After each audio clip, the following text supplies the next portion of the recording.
All right, there we go. Is my audio working?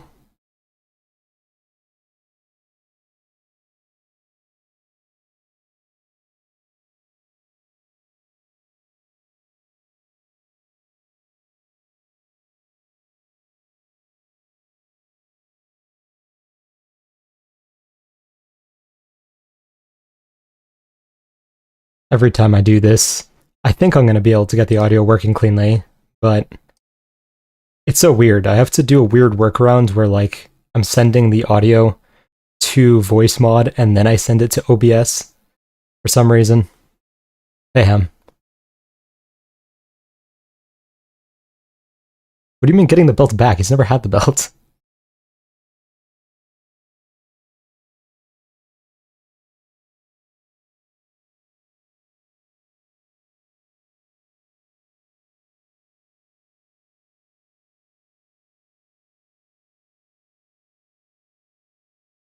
Alright, I'm going to do the same thing as last time.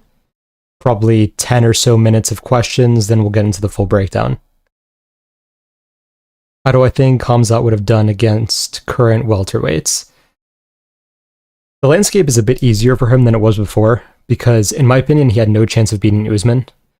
He probably would have beaten Bilal. I could see him getting a sub or a ground and pound TKO. Like, Edwards almost had him out there a few times, so I think that would have been relatively easy for him. Shavkat would have been an interesting one. I think that Chimaev would have had a much bigger advantage early than people thought at the time. But if Shavkat survived, which I do think he had a solid chance of doing, he probably would have finished the fight in round 3 or 4.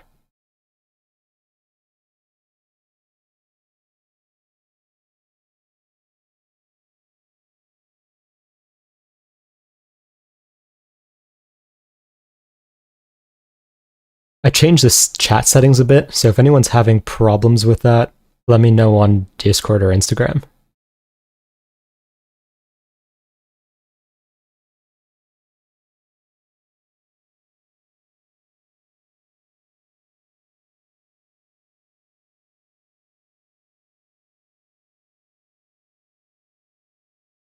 What about JDM, Brady, and Buckley? So, JDM, he probably would have beaten, just because JDM does get taken down too easily, and unlike Bilal, Chimaev would have been able to continuously out-scramble JDM in the early rounds. So it was a very bad matchup for JDM. As for Brady and Buckley, I do think Brady would have beaten him, because I just don't think Chimaev had a chance at ragdolling him, and Brady has much better cardio. He could work into round 3-4, probably get a submission, honestly. Buckley, very tough to say. I would say that one's a 50-50. Hey. Shavkat's got underrated boxing. Yeah, he does have solid offensive boxing. It's just the defense that worries me a bit. But it probably wouldn't matter against someone like Chimaev.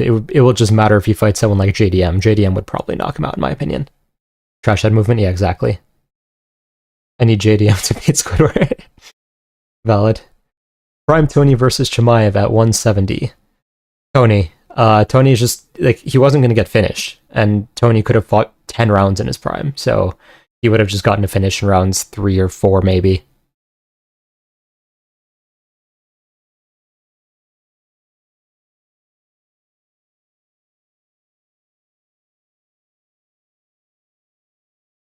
I want JDM to KO Bilal, but I need Islam versus Ilia. I think that, yeah, at this rate, I honestly don't think that Islam versus Ilia will ever happen. It really feels like Islam doesn't want that fight unless he has to take it. And if he ends up going up to 170, I mean, there's a lot of bad matchups for Islam at 170, so I think he would lose before Ilia can even get there, honestly. If JDM loses, what would you expect the fight to look like? Which fight to look like? Islam versus Ilia or a different one? In Islam in camp, though? Yeah, but apparently they're gonna just do in a very long extended camp if JDM wins. I'll be very disappointed in Islam if he ducks Ilia like this. I mean, it already happened, in all honesty. Like, he's basically only gonna fight him if he has to, so odds for JDM still worth it. I mean, anything above plus 100, I think, is worth it for JDM, in all honesty. Islam must expect JDM to win too. Yeah, it seems like it. It's very funny because he trained with Bilal, but he seems to have like full faith that JDM's going to win this. I posted random takedowns I hit today in the Discord. Okay, yeah, hopefully we'll get to the sparring, and if it's properly on YouTube, then yeah, I'll check that out. Who do you think is Islam's nightmare matchup? Ilia. I mean, Ilia is basically designed to beat Islam. It's so strange. Islam will fight anybody, anytime, anywhere, but not Ilia. Yeah, exactly. You've been to any fights? I have not been to any UFC events in person. I've been to a few Muay Thai ones, and a few like regional MMA ones, but I've actually never gone to a UFC event in person. Who is the best fighter right now for you? Good question. As much as like I've hated on Ilia's skill set, pound for pound, I probably will say he's the best right now. Meant at welterweight.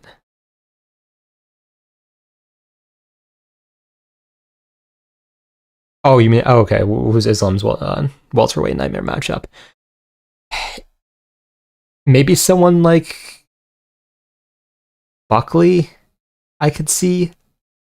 Because I could see him having a lot of trouble getting Buckley down before Buckley just connected once and finished him. Wait, how does it have to be YouTube link instead of a regular video?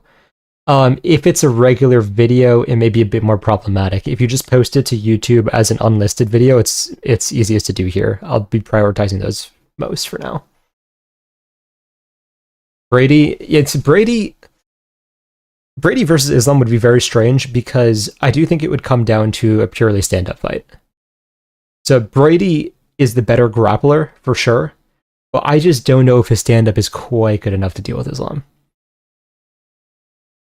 JDM's power is pretty overrated, typically needs a lot of volume or perfect shot to get a TKO.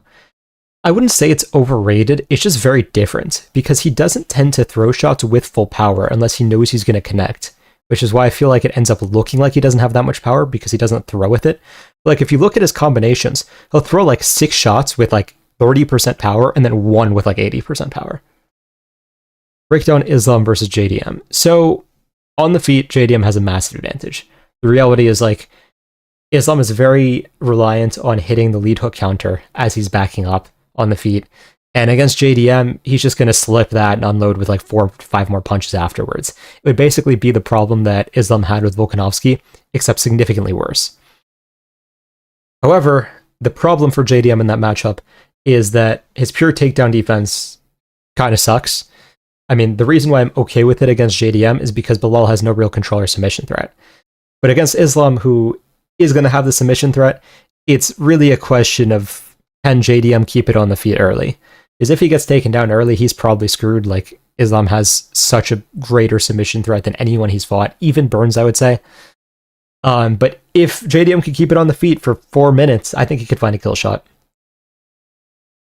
Why does Ilia split up his training? Makes no sense to me.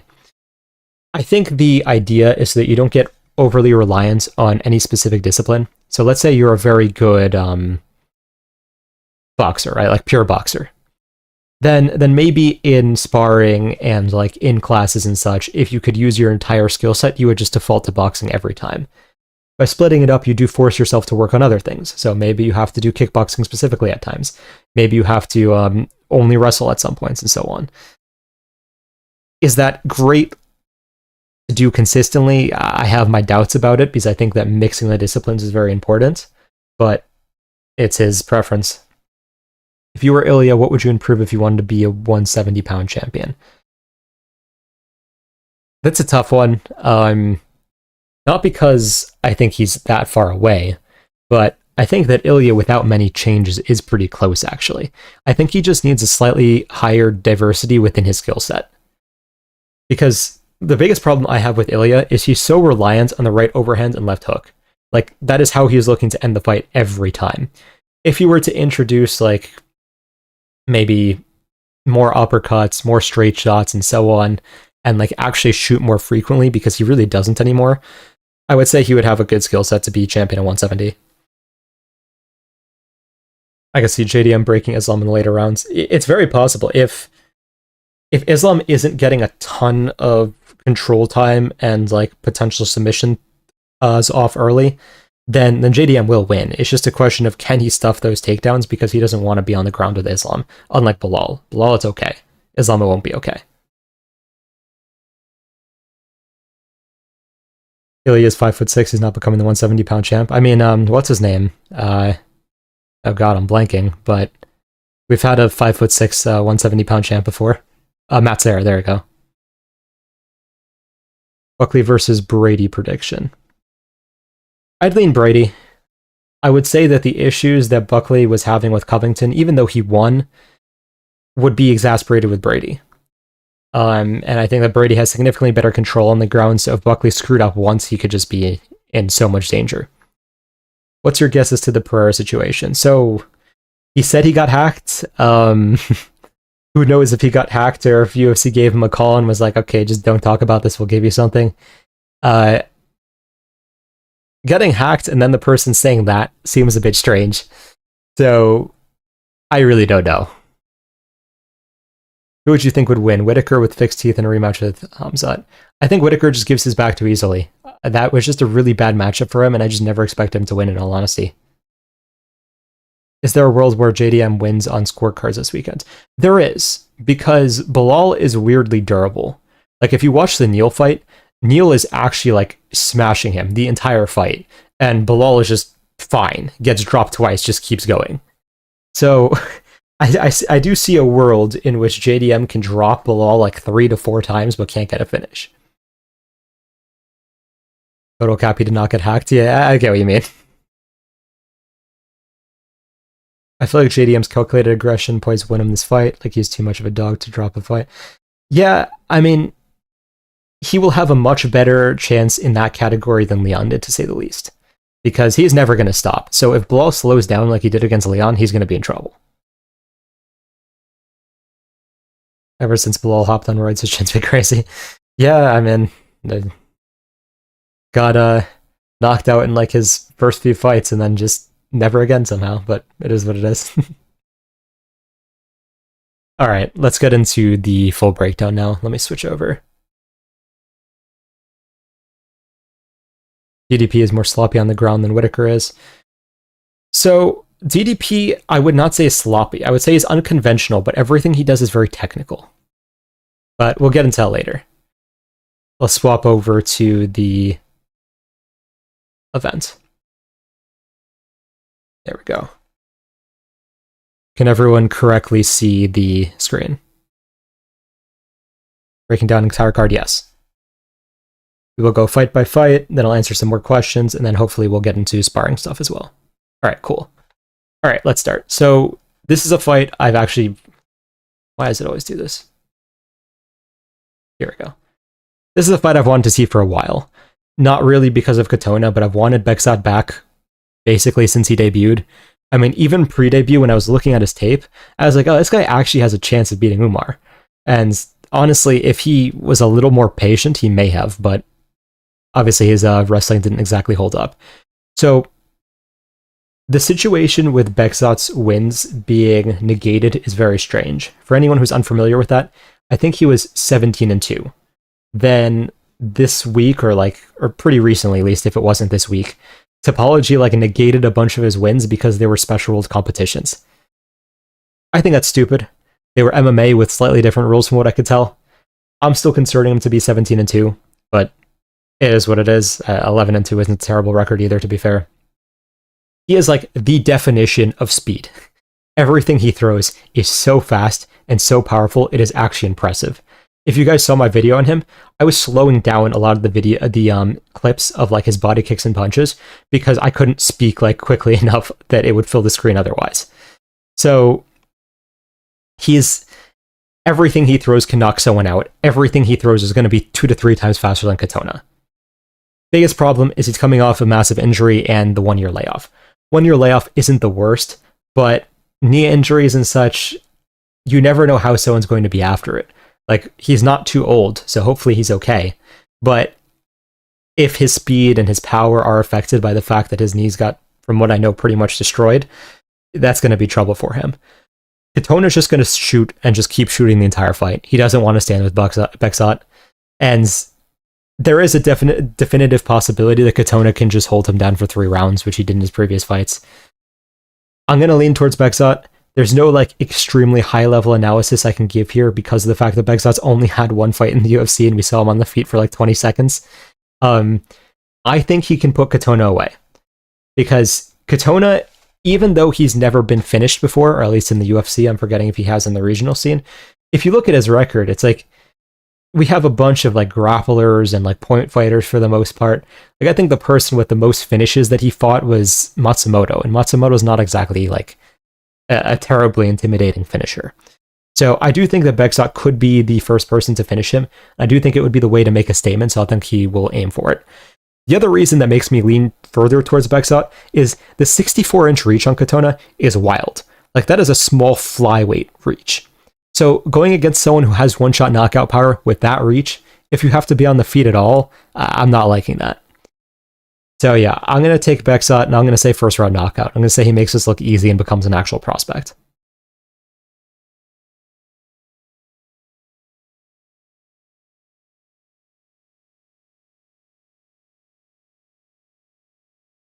This website is so buggy, it is actually wild. Okay, here we go. So Daniel Santos versus Zhang Young Lee. So for anyone who does not know this, Santos is going up a weight class for some reason. I don't know exactly what happens. I think that his fight with Davy Grant got canceled. I don't remember if he pulled out or Grant pulled out. If he pulled out and it was something to do with weight, I guess it makes sense that he's moving up. He never struck me as a terribly large bantamweight though. He's 5'7", not like amazingly big. So I genuinely don't know why he's moving up. Maybe he just wanted a fight and this was all they were going to offer him. But he's a regular shooter box guy. He's going to fight at a high pace. He's going to try to take your head off. He's going to go for submissions from any position. And he's pretty dangerous everywhere. He's not crazy durable. He did get rocked and dropped by, what's his name?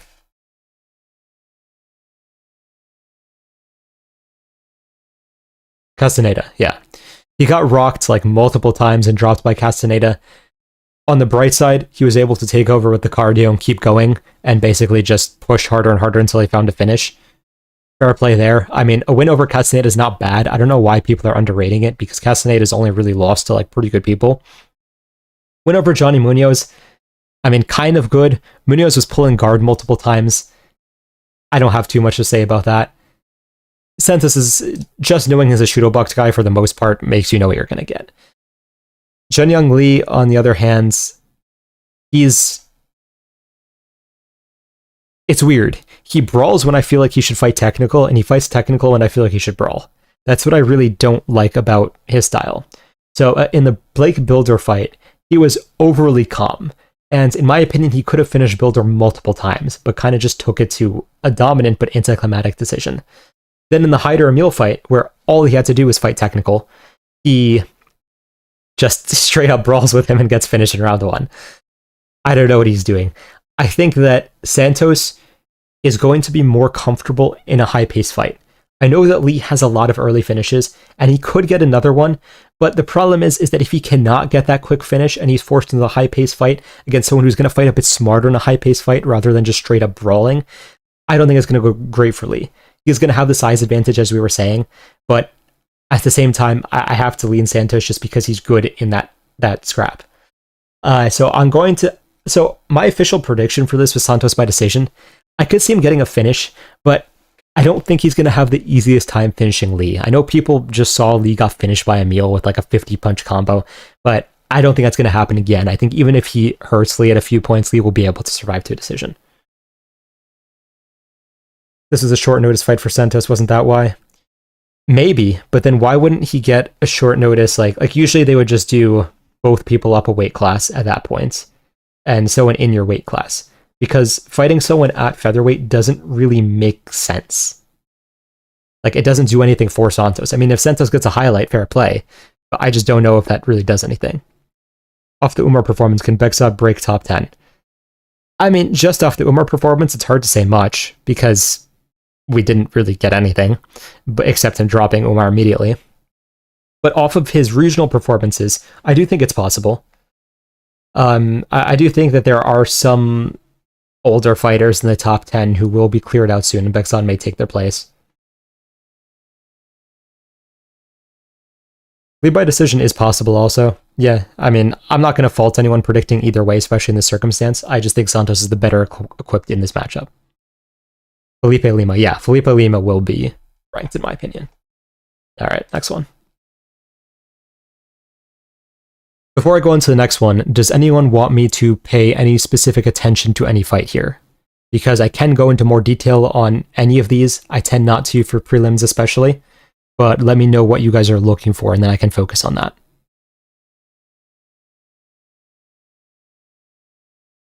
Silva KO, very possible. We'll get into that in a second though.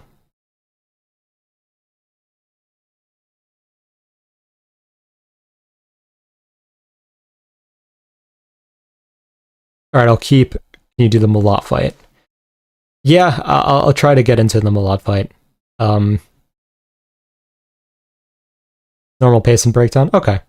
So, if anyone has any questions as we go along, I'll probably be pausing for a brief second before them anyways, especially as we get further up.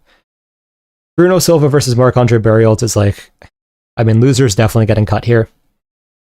And this fight is kind of stupid to break down, because it literally just depends on if Bruno Silva fights or not. If he does whatever he did last fight, which was basically just falling asleep in the octagon, I mean, then yeah, Barriault is just going to use volume to either break him for a late finish or maybe just a lopsided decision. If Bruno Silva actually shows up at all, though, he will sleep Barriault. Barriault does not have good defense. His defense is super reliant on his durability. He wants to just basically... I can't even say he unleashes in the pocket because it's like methodical pocket work, but with really bad defense. Like, Barriault should never win this fight, in all honesty. Like, all respect to his style, it's fun to watch, but Barriault should not win this. Bruno just has to do the bare minimum. Will he? Is the question. I'm going to pick Bruno by knockout. Will it happen? We will find out. I don't know. What does it say? Middleweight and Bros 203. I think it's their walk-around weights, or it's their like post-hydration weigh-in. I would assume actually post-hydration weigh-in. I don't know why they would have their walk-around weight. Don't trust Bruno? Oh, I definitely don't trust Bruno. But I have to pick the the slightly better fighter here. I mean, they're both on like 3 or 4 losing streaks rather. So I have to pick the power puncher over the guy who's gotten slept 3 times in a row. Probably not going to get cut. Name value plus helps for building prospects. Normally, I would agree with you, but like, look at this. Like, Barriault on a 3-loss streak, 2 being first-round knockouts. If he gets knocked out again, I'm pretty sure he's gone. Bruno on a 4-fight loss streak. I mean, 1 by finish, which is pretty bad. And the problem is he just fell asleep in these 3. Like, if he was actually fighting and it was entertaining, I would agree he wouldn't get cut. But I think he's going to get cut if he loses this. We'll see what happens, though. Then we put $200 on Bruno. I think he shows up. I mean, it is the right play, in my opinion. Like, if you actually want to bet this fight, then yeah, you have to bet Bruno. I'd go as far as saying bet Bruno KO if you're going to bet something. But at the same time, it is what it is.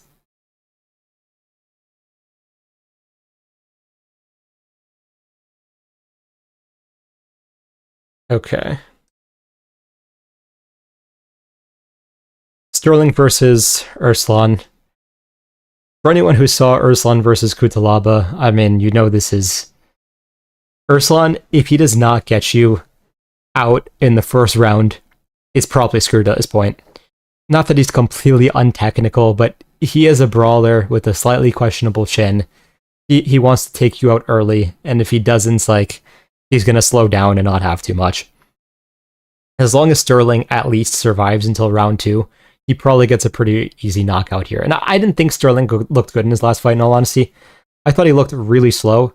Like, besides even the takedown defense issue, which will be a problem in other matchups, he's just not fast. I mean, like, I know that they are light heavyweights, but you can't be moving that slowly and expect to get knockouts at these higher levels. Bro took Tukos to a decision. Yeah, exactly. Like, and that wasn't just on his takedown defense. It was literally just he's slow. Like, yeah, I'm sure getting taken down didn't help, but even in round 1, it didn't look like he was going to finish Tukos. Erslan does not have amazing grappling. Erslan is less technical, so for all likely purposes, like, ultimately, Stirling should get the knockout here. Whether it happens in round 1 or slightly later, I'm not sure. Did you see how big Stirling is? He's destined for first round KO. It's very possible. I mean, Erslan is going to go for the first round KO, so if he overextends, Stirling could counter him and knock him out. Stirling probably can't handle pressure well with this style. I mean, we'll find out. I think he'll be okay just because he's so much more technical. I could see him landing like an elbow or something as a counter here.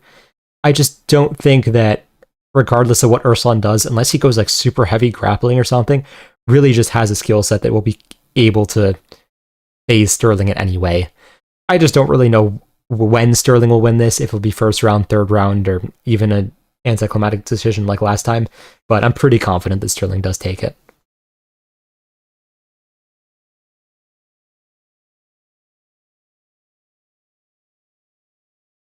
Modestas versus Cutelaba. I mean, this is going to be a brawl. It should be fun. Will it be very skilled? Maybe not as much.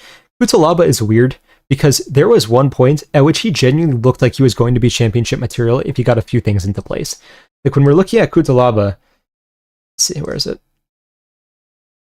So back here, right? He loses to Jared, whatever. But then in this Glover fight, he rocked Glover very badly. I thought he dropped them. It's not showing up here. But he had Glover like 90% out and then kind of just blew his gas tank and then got finished. I mean, Glover's durable. That's going to happen if you do that.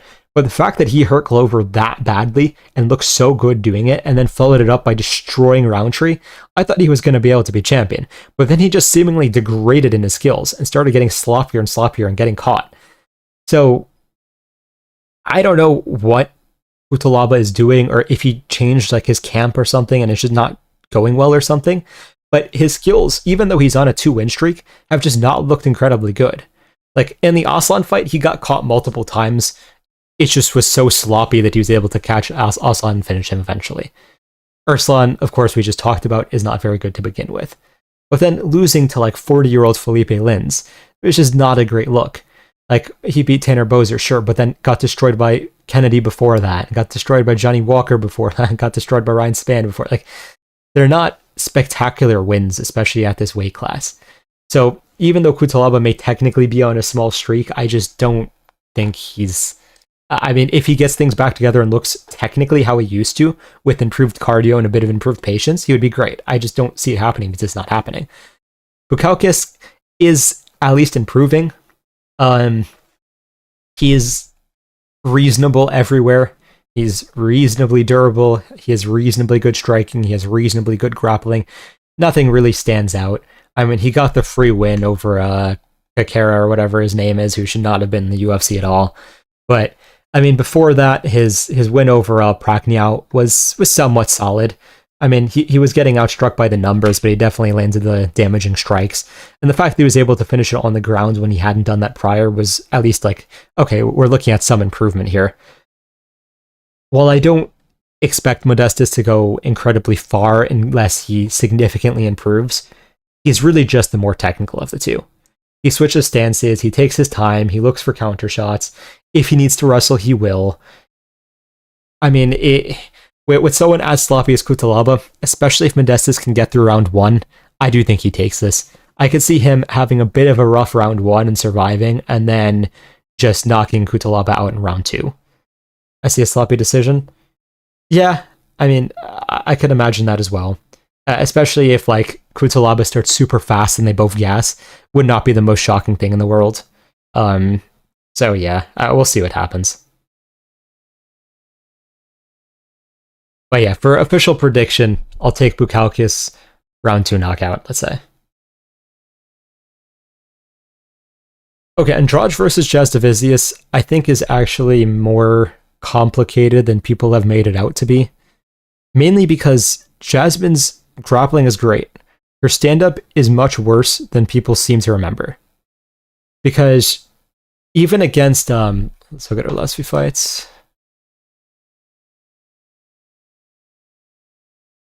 Like, she gets outstruck by Tracy Cortez. Tracy Cortez is not the best striker in the UFC, to say the least. She's getting outstruck by Miranda, and Miranda only loses because she keeps shooting. Like, not the best look either. Okay, she dominates Priscilla, but everyone does. But then even in the Fatima Klein fight, right? Round 3, Klein is walking her down and landing bombs. And like, Klein doesn't even fight like that usually. She usually needs to have the grappling in place. And obviously she got the win, but it was a short notice Klein and just didn't look amazing doing it. The Silva fight, like, she gets outstruck again, but gets the takedowns. Mayra Bueno Silva fight was just a mess. I don't even know what to say about that. I don't know what Mayra Bueno Silva's doing. But so her stand-up is just so bad that it concerns me against Andrade, because Andrade has ridiculous power. Like, even though she's extremely sloppy, if she connects, it is going to be a problem for Jasmine. Jasmine, by all accounts, should win this. Like, Andrade does not have spectacular takedown defense, and then once you get her to the ground, she doesn't provide the most resistance, to say the least. But everyone's being like, oh, Jasmine is like the freest bet of all time. I wouldn't say that. I would expect Jasmine to win. I'm going to say by decision. You're saying Jasmine round 3. I could see that as well. I could see her like working into a late ground and pound TKO or like another Darce or something like that. But Jasmine, like, I understand the pick and the bet, but I wouldn't be like, oh, this is going to be easy, especially when you consider the fact that Jasmine is older. I feel like everyone seems to think that like Jasmine is some young prospect. She is, let's see, 2 years older than Andrade. It's very weird to, like, the perception of this fight is very different than the reality. All right, this is where it starts getting fun. Malott versus Radtke. I was surprised that Malott opened at such a significant favorite. Because how do you see his last 2 fights where in the first one he curls up and quits, and then the second one he's afraid to strike and like be like, oh, this guy needs to be a 3-1 favorite. I mean, I understand why why he's the favorite. I do technically understand. Like, on paper, his skill set is extremely solid. He was a striking coach at, I think, Team Alpha Male. His kicks are pretty good. He's not going to be easy for anyone to get close to. If you get close to past the kicks, he has pretty good counter striking. He can also always just shoot under and look for the submission. His grappling is pretty good. Problem is, he just doesn't feel like a fighter. Like, I don't get how you curl up and quit like that. And it wasn't even like some people are like, oh, he was just very gassed. It didn't look like, oh, I'm very gassed, I'm trying everything I have, and my body's just not answering. Because what usually happens then is like they kind of get back to guard and they're trying, but they just don't have the energy, and you can kind of see them like just wilting. Kind of what happens in like the Bonfim fight, where you could see he was trying to fight, but he was just, his body was done. Malott just curled up in a ball and waited for the ref to stop it. Radtke, on the other hand, he has really weird spasms in his fight IQ, to say the least. Like, I feel like he could have beaten Protez with the right game plan. He just randomly decided to start backing up at some point and then ate the knee that got him finished. Radtke also against, what's his name?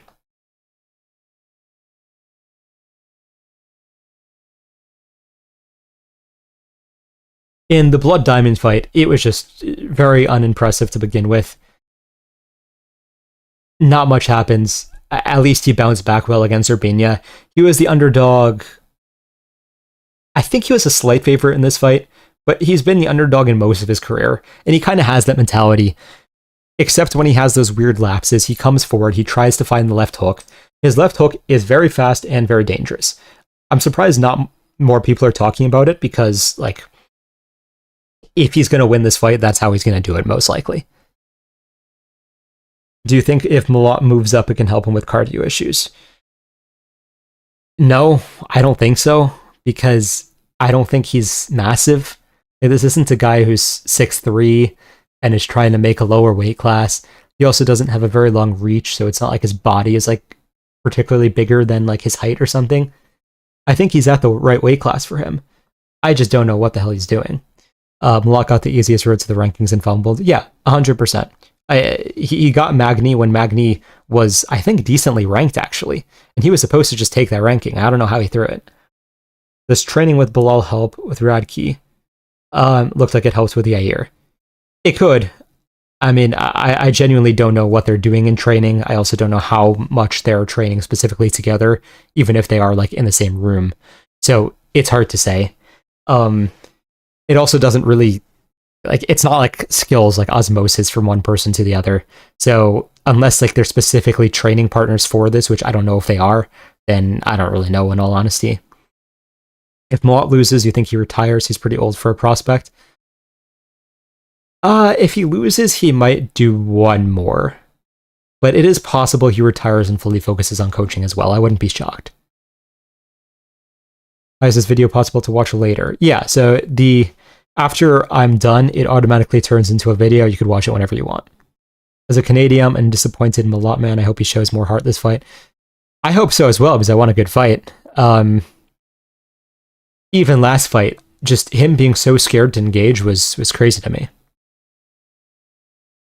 In terms of a prediction, I'm going to go Radtke by first round TKO, which by the odds, I think is like plus 600 right now. So most people apparently think Malott's going to get it done, or even if he doesn't, that Radtke's going to win a decision. I think that Radtke in round 1 is just too dangerous. And I think if Malott gets clipped, I don't see him having the grit to work through it. Like, Malott can win this fight. He has the skill set to. Just after his last 2 performances, I don't trust him to. So I'm going to pick Radtke. I don't blame anyone who's picking Malott, to say the least. If you're a fan of Malott, I mean, best of luck. Hopefully he doesn't do what he's done the last 2 fights. We'll see what happens here. All right. On to the main card. So, I'll be completely honest, I know basically nothing about Prepolec. I mean, I saw that he threw his name in the hat for this one, so, I mean, good for him that he got it, I guess. I have not watched his fights. I didn't have the chance to go back and watch his UFC fights before he got cut.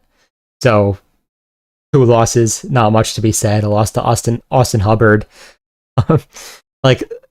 Losing to Taleb up a weight class, okay. Not the biggest deal, even though he's not great. Losing to Austin Hubbard at this time, maybe not. BSD, you guys all know, he's going to come forwards. He's not going to be able to throw the southpaw liver kick because of the fact that they are both southpaws. So I do think he's going to fight it more like the Dustin Poirier fight, where he throws the calf kick to engage instead, and then blitzes forwards and tries to get into the pocket. Is this your try not to glaze Benoit session now? I mean, well, I would like to glaze him because I really like his mentality. 2 losses, not great. He's got to get back on track. Malott will hold his own early. He only breaks when he realizes he's the nail. Oh, agreed. What I think is that if he gets clipped, he's going to be in real trouble because he may not fight back. But if it's going well for him, yeah, then he'll be fine. Do you think BSD can still be champ? Yes, I do. I think he has the skill set and the mentality too. I think that he really needs to take a step back, and I'm glad the Joel Alvarez fight fell out. Because while I do think that Joel Alvarez was definitely a winnable fight for him, it was just not the time. Like, you don't take on someone like that after 2 bad losses in a row. Like, this was the time when he needed to take someone out of the rankings. So the fact that that fight fell out and he got, like, Prepolec as a replacement was probably just a complete blessing, in all honesty. He needs to get his mentality back. Alvarez would have murdered him. Maybe. The reason why I was leaning BSD in that matchup is because Alvarez just doesn't stuff takedowns. And I don't think you can do that against BSD, because he is going to just keep ground and pounding if he can get you down. So I think that BSD would have had a good chance of winning via ground and pound in round 2 or 3, but Alvarez definitely could have connected and put him out, because BSD's defense, of course, is not amazing. Do you think the damage BSD took will show? Not really, because even though it looked ugly in the Moicano fight, it was mainly superficial. So it's not like he got actually like damage at his core badly. How will Joel do in welterweight? Probably pretty well, in all honesty. I think that in terms of welterweight strikers with his skill and power, there are pretty much none. I mean, maybe Prates, I guess. BSD probably would have beaten Moicano if he rode out round 1 instead of exploding up. Yeah, he could have just stayed on his back or like not tried to upkick wildly and just gotten up. It was really bad fight IQ moments that was disappointing to watch in all honesty. Crazy that BSD was a 2-1 favorite against Dustin. I understand why. I mean, BSD looked unstoppable at that time, and I do feel like people do forget that BSD was completely tearing up Dustin in round 1. Like, he looked like he was going to dominate that fight. I think before round 2 started, he was like minus 500 or something. But anyways, so this fight, I mean, I'm taking BSD by TKO round 1. I don't know. Prepolec doesn't really get finished, to be fair, so maybe we see something strange where like it goes into the later rounds, but the skill difference should be so wild. Prepolec isn't exactly young either, and BSD has a point to prove, especially against a low-level opponent, so I do think this will be over quickly. Grasso versus Silva is actually one that I had a lot of trouble creating my prediction for, because Silva is very technically good, but is very willing to back up and does get hit when she's on the fence. Andrade is not very technical with how she cuts people off, and she was still doing it very well against Silva. And while she wasn't really landing with that crazy power, it was mainly because she was like winging the hooks and just didn't set anything up properly. Just regular Andrade things where it's entertaining, but not the best. So Silva being a 3-1 favorite does confuse me here. Because if we're looking at actual boxing skill, Grasso is significantly better. Silva is faster, and Silva has much more diversity because she can kick. Silva also has great takedown defense. So there are a lot of advantages that Silva has here. However, if Grasso sees the performance that Andrade has against Silva, and is like, okay, I'm just going to put a ton of pressure on her, and then because I have better boxing than Andrade, I'm actually going to throw straight punches, I can clip her on the fence. There's a definitive chance that Grasso just keeps us in boxing range and can win. So I don't understand the wild confidence in Silva. I do understand people taking her, but I think this fight might be very close. Like, I would not be surprised if this went to a split decision. Is with Silva backing up the entire time, assuming Grasso does actually go forwards, because you never know if fighters are going to game plan properly. But if she does, it's not going to be a good look just for Silva to be backing up 24/7. And I know it should not count in terms of judges scoring, but we found out many times that it does seem to count. So if Silva's backing up the entire time, and they're pretty much even because Grasso's landing the better hands, but Silva's landing some kicks, I do think Grasso could edge a decision here. Probably Grasso didn't have a good game plan against Valentina. Yeah, I don't know what was happening in the third fight against Valentina, but the reality is also is that Silva's not going to grapple here. Grasso's like biggest weakness is that her takedown defense just never improves, and I don't know why. But Silva's not going to exploit that. Most likely. I mean, Silva does shoot occasionally, but I don't think she really wants to be dealing with Grasso's BJJ, because Grasso does definitely have significantly better BJJ. So I do think this will be just a kickboxing fight, essentially. I am actually going to lean towards Grasso and pick her to win a very, very close decision.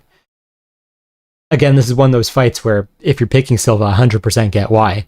But Grasso's boxing, I was looking at the tape, and it's just so much cleaner. So if Silva's not really making sure that Grasso cannot pin her against the fence, she is going to have trouble here, in my opinion. I am also, I bet this fight to go the distance in multiple different plays. I'm slightly concerned that if things get very scrappy, Grasso finds a weird sub, but hopefully does not happen. Might be delusional, but I think prelims can be good. Yeah, I mean, the prelims on this fight night are actually pretty stacked in terms of how they will, as long as Bruno Silva doesn't fall asleep, they should be really fun. I don't see this fight being boring unless Katona has 15 minutes of ground control. This fight will not be boring no matter what. This fight could be boring if Bruno Silva is asleep. But these are not going to be boring. This is not going to be boring. I think that even though the name value on this card isn't there, the actual performance value really should be. Because I don't see any fight being boring except potentially Valentina versus Manon, depending on how it goes. So yeah, I actually really do like this card. Shoot. Grasso is just not good at cutting off the fence, cutting off the cage. She usually doesn't try to. So I have a bit of a problem with my predictions where sometimes I predict as if fighters are going to fight how they should rather than how they do. So you could be right. Where I'm assuming Grasso is going to move forwards and pressure and she just doesn't and backs up, and then I'm like, okay, well, there goes that.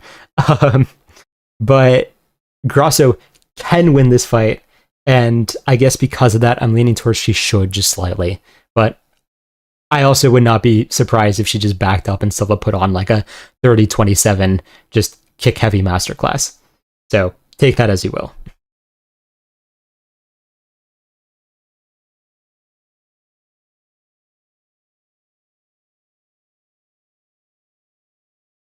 All right.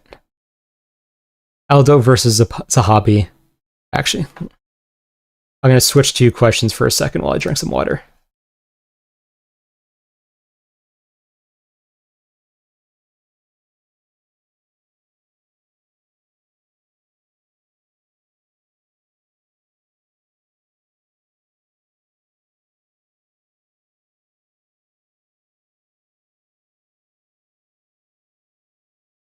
All right, so starting with the Jones versus Tom Aspinall prediction.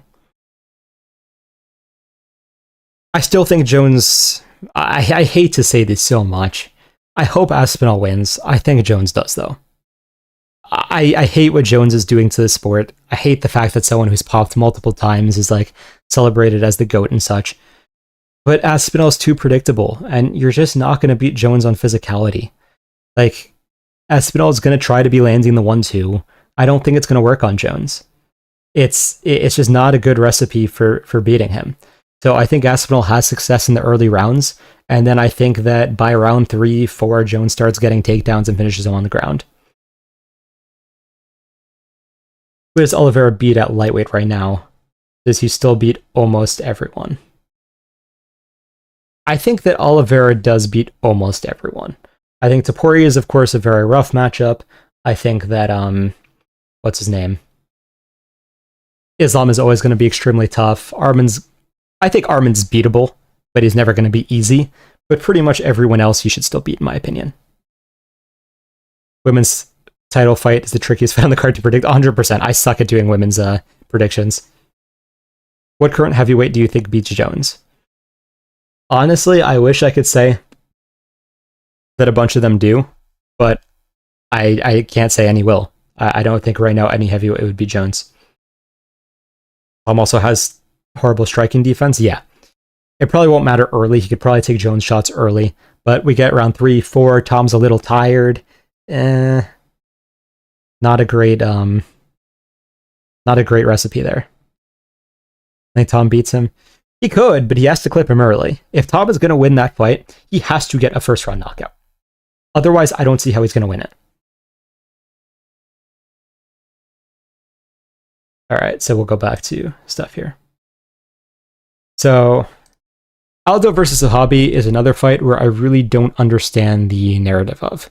Because the reality is that Zahabi, even though his style is extremely ugly, having 71% striking defense is absolutely wild. I can't think of another fighter who, in the modern era, has had that striking defense percentage and wasn't like fighting at like the lowest levels in the UFC. It's incredibly impressive. And I think against an aging Aldo, it might be too much. Aldo's real big chance here to win and potentially finish the fight is body shots. Zahabi, I've noticed, with his like hunched over style, is definitely very open to body shots.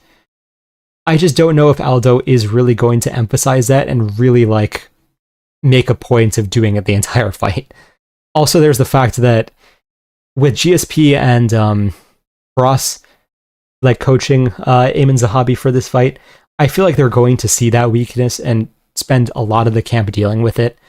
So Zahabi is going to have a lot of advantages because even though he's theoretically the similar age, Aldo is much more damaged, and also the whole stuff with Aldo being much older than his age actually says, like, if we take that into account, Aldo's probably 42, 43 right now, and it really would change the perception of the fight pretty significantly.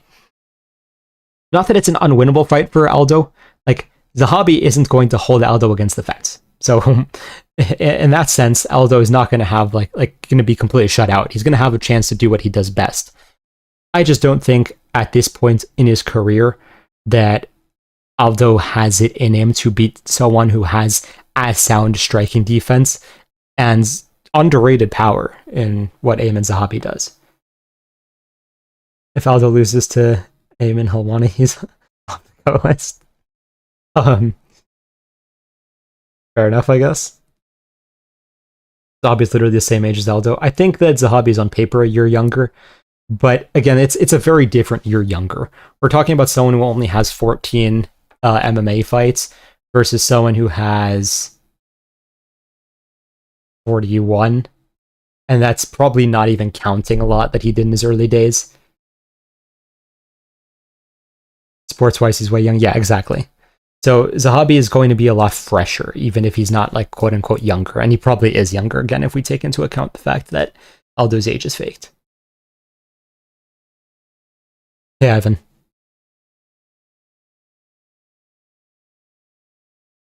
So, while I'm always going to be rooting for Aldo to an extent, I do think this is a tougher matchup for him than people are making it seem like it is. Aldo's age is fake.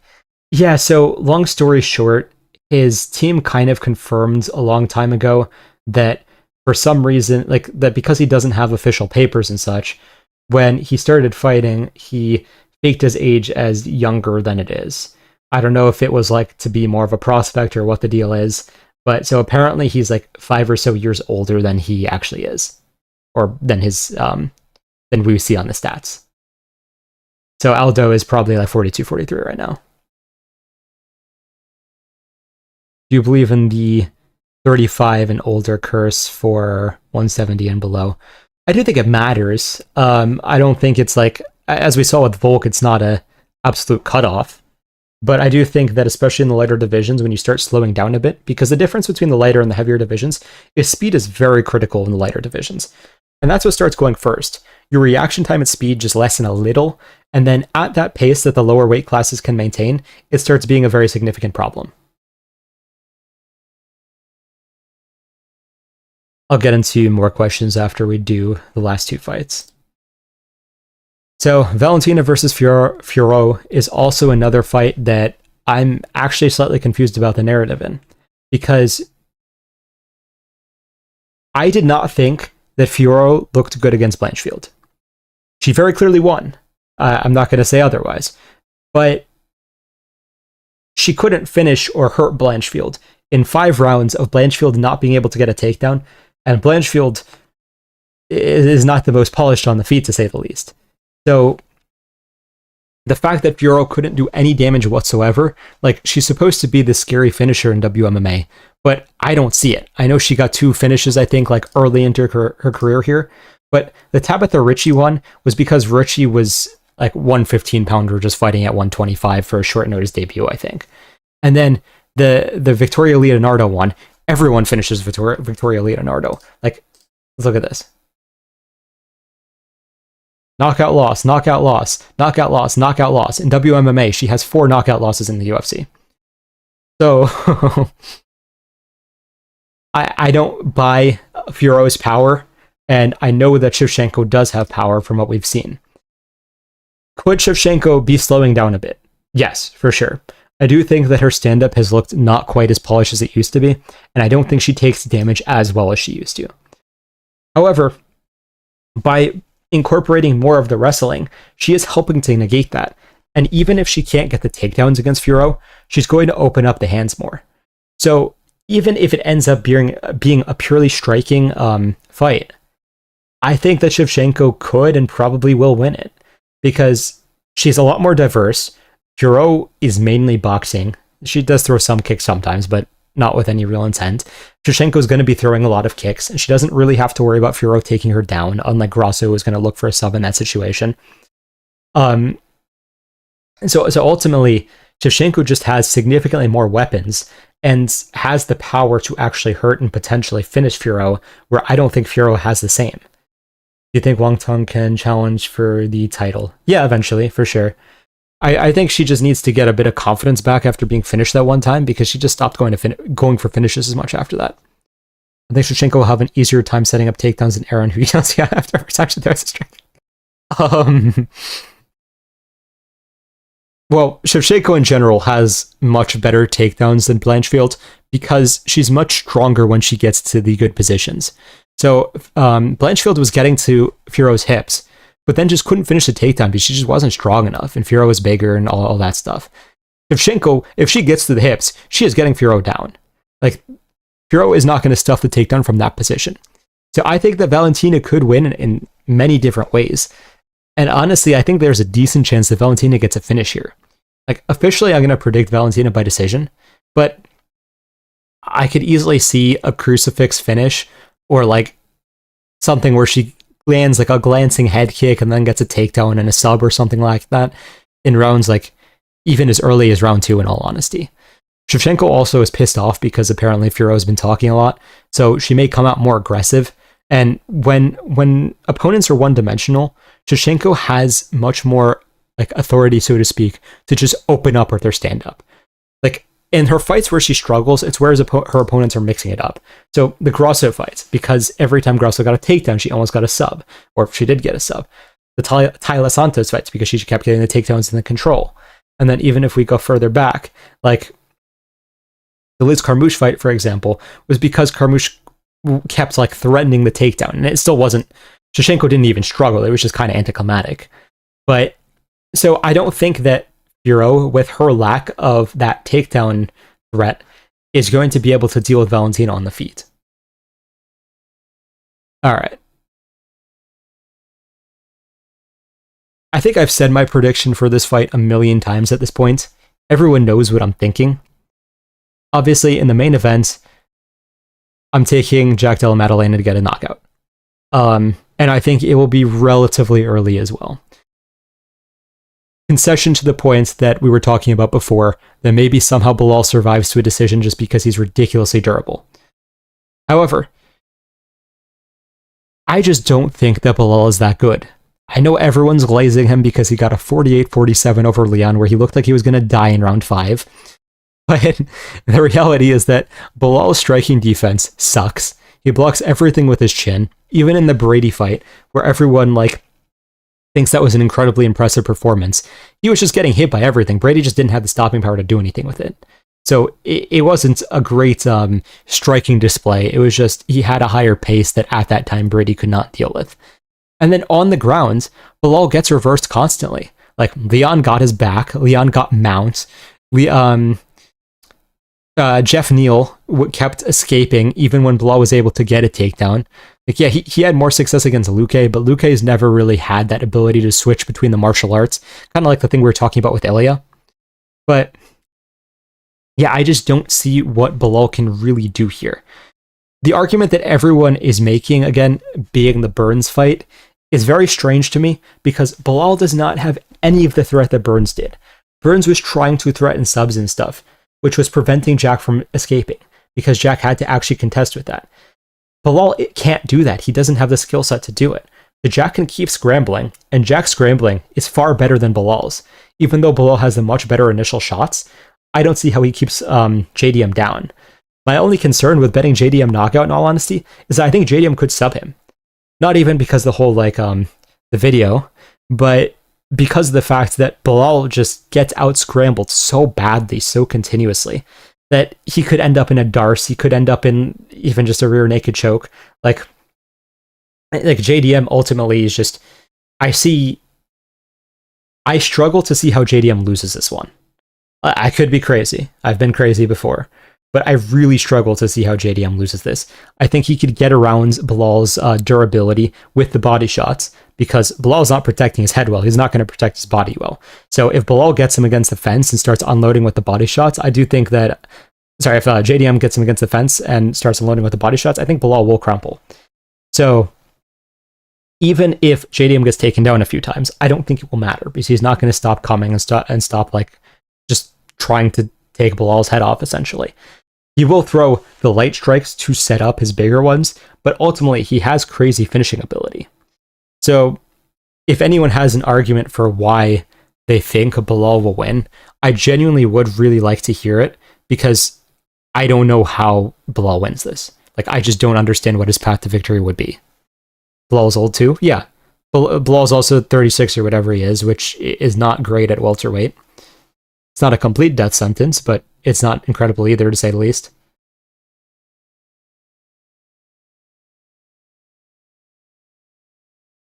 Is Belal on steroids? I mean, no one likes when you say this, but probably. If you look at his like physique progression and the size of his head throughout time, there's definitely a very high chance that he is, in all reality.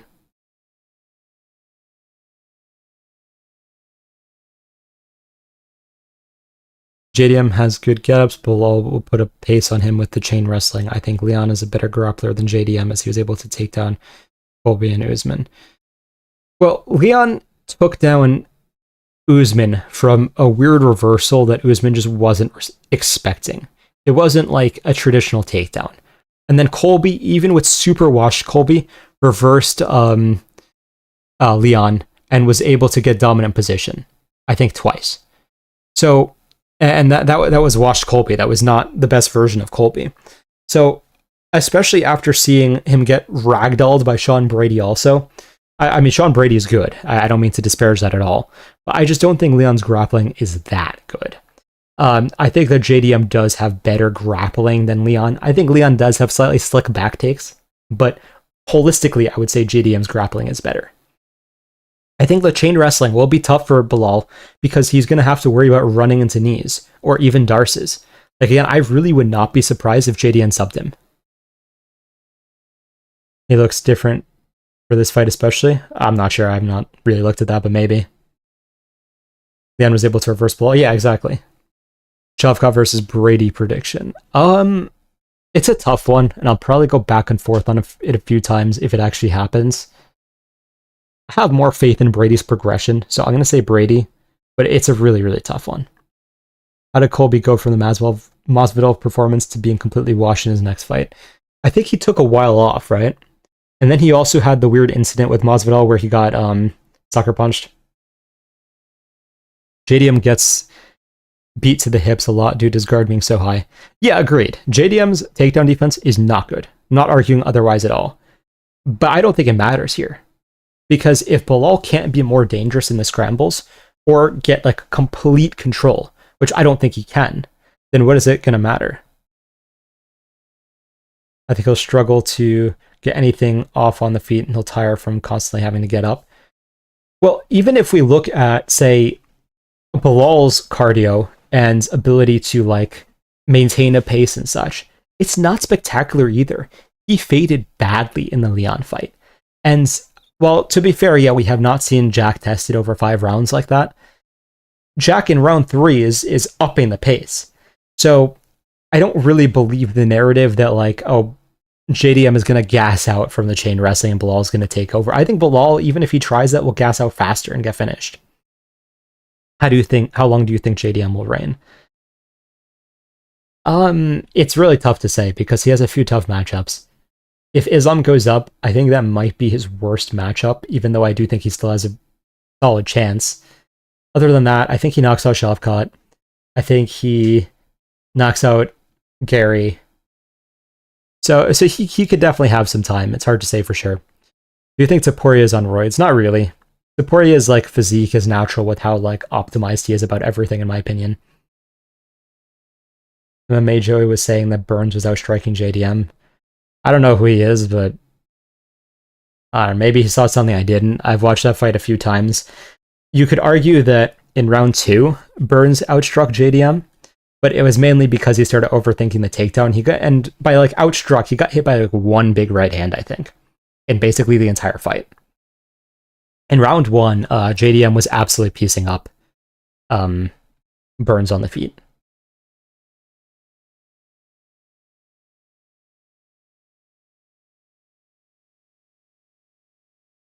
So you guys are saying that Belal looks different for this fight? How much?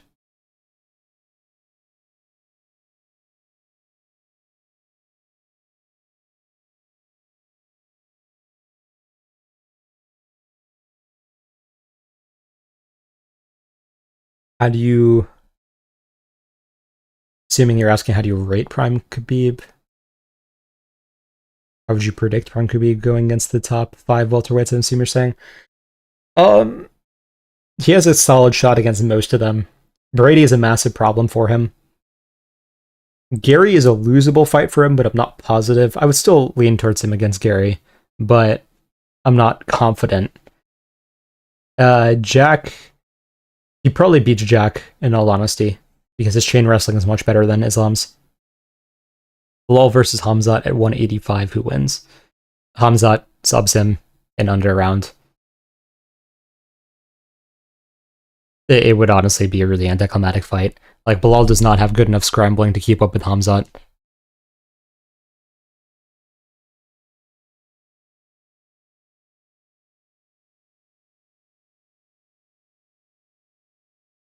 Can Ilia beat Islam? Yeah, 100%. I would pick Ilia to beat Islam. There are definitely question marks about the wrestling defense. Because if he can't stuff the first takedown, he's in trouble. But as long as he can stuff the first takedown, I do think he knocks out Islam. Belal has solid back takes, and if he's able to catch JDM in at least 3 of the rounds, he wins. Belal has okay back takes, but he doesn't have great control from there. So even if he gets JDM's back, which I don't think he will, I think JDM will escape the position. That's what I'm saying, but people say Belal would take him to deep waters. I feel like people have brainwashed themselves to thinking that the Belal performance against Leon was some ridiculous mauling. Like Belal was the one who was on the edge of dying at the end of that fight. Like he still clearly won, but it was not this like world beater performance. He survived.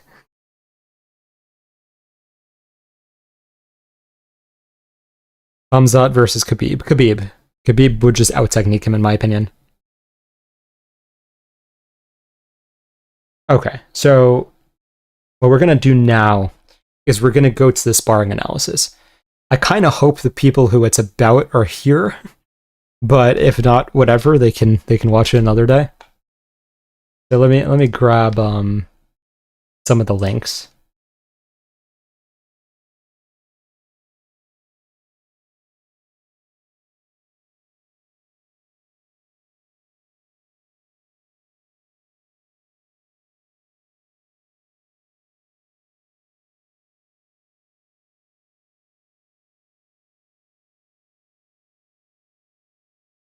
Okay. The quality on this one might be a little on the lower side, it's looking like, but hopefully it's visible enough.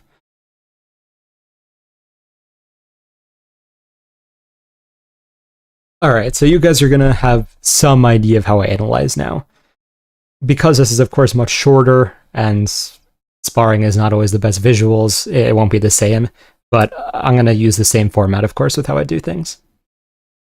I've been saying that for so long, the recency bias of Belal's win is crazy. Yeah, exactly. It was not a great performance, especially after we saw Brady kill him. Alright, let's do this. Oh, I do not have desktop audio on, do I? You guys hear anything? No, right?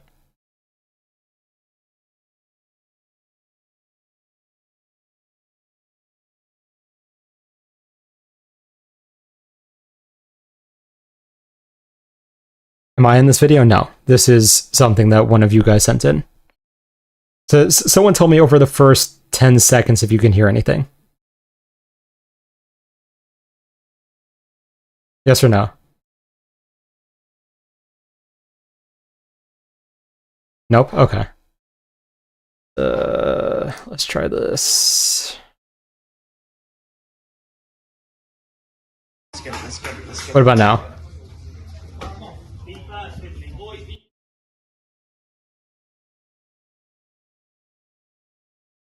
Yes? Okay, cool. Alright, let's do it then.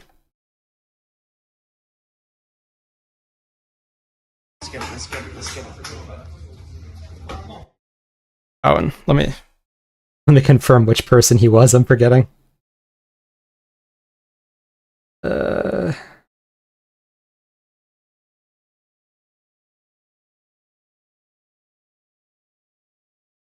Okay, our guy is in white shorts, so he's on the left. Let's get it. Okay. Okay. We'll watch it all the way through first, and then we'll go back to specific parts. Okay, I don't like that off the rip, but we'll go back to it.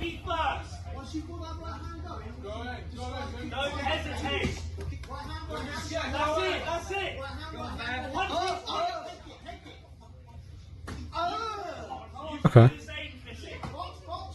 Very kick heavy, which makes sense. Narrow stance, like closer to a Muay Thai stance, it feels like.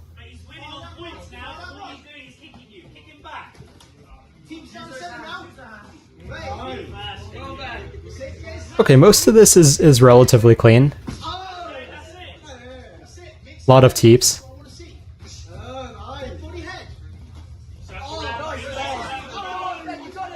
Okay. I think there was a bit of a reset issue there, but we'll get back to that.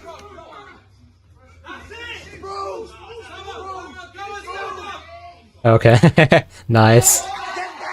Alright, let's start from the beginning.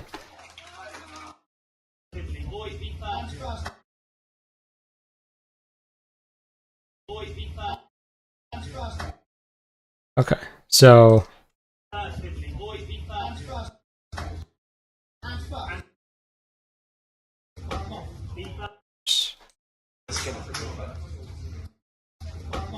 Okay. So... Are they one of the subscribers? Yes. Yes, there's someone in the Discord who sent it in. I don't know if he's here because everyone's name's different on Discord and YouTube, but hopefully if not, he sees this at some point.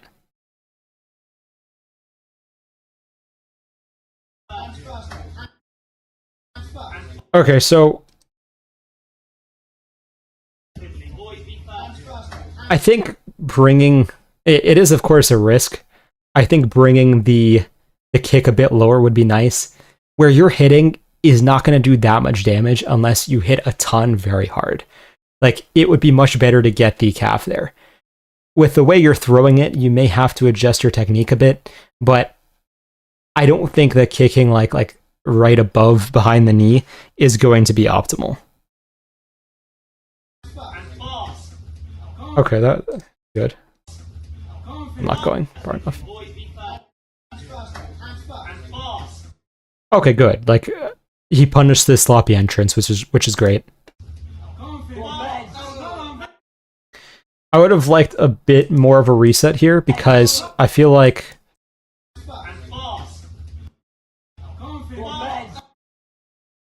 yeah, so especially the way that this ended up, I feel like you could get clipped throwing your leg kicks because you're kind of in a weird angle position here where you're not going to be able to plant cleanly anyway to throw it, and you're very open. I would have just taken a step back and then maybe thrown it, maybe set up with a feint or something, but don't get too predictable with the calf kicks, especially because you're dropping your hands a bit when you throw it. So you could definitely get clipped, like the overhand and such is there.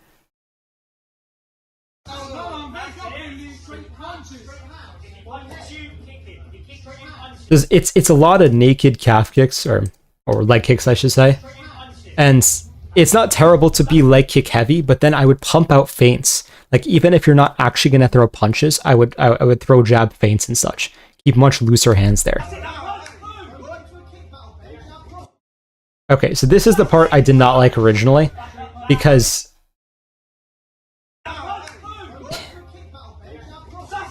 it was just way too easy to get hit there. The movement wasn't great, so you either want to circle out laterally, or if you don't want to like circle out immediately and you want to stay there, you need to put something in his way. whether it's like a knee to the body up the middle, or it would have been a good time to teep when he was a little further away. So when he's starting to back you up here, you could do a hard push kick. I don't know if you use side kicks. I would personally use a side kick there. But even if you're just going to use front kicks, hard push kick there would be better in my opinion. Because just staying in this place is a good way to get caught, especially when it doesn't seem like you're really comfortable high guarding, which is not a terrible thing. I'm like anti-high guard in the current meta. But either get out, circle out quickly, or put something in his way. Even like better than nothing would be like throw something back at him with the hands. Just make sure there's something or you're moving, because otherwise you're going to get hit in a position like this. Go again, feet first. Don't hesitate. Okay. That's it. I do like the kicks. I just think that you can set them up a bit better.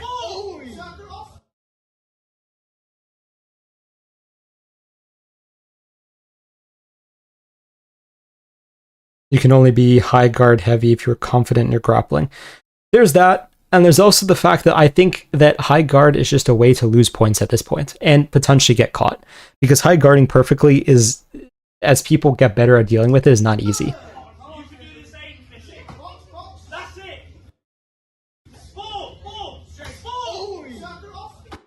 So what happened there?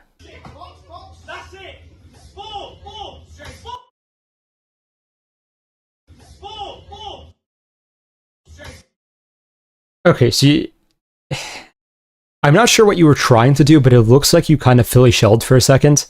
But that doesn't really fit with like your narrow stance and kick heavy. So I know that like Strickland can kind of get away with it, but especially if you're going to fight like basically modified Muay Thai style, I would not be like Philly shelling there. I would get back into your high guard if nothing else, and preferably move a bit more.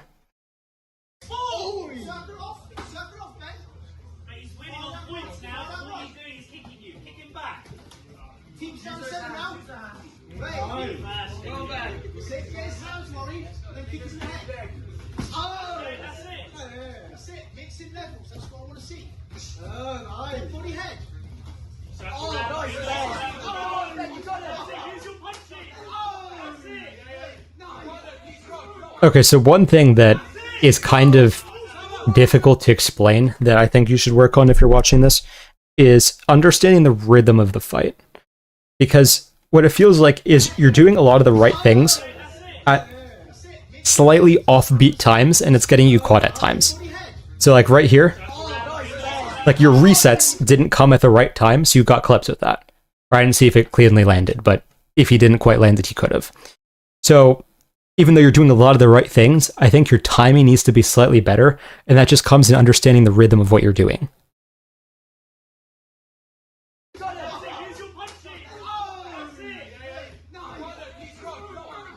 I do like the ninja choke here, though. If someone goes for a takedown like that and sloppy, finish that. There you go. Okay. Alright. Everyone give a rating for this one.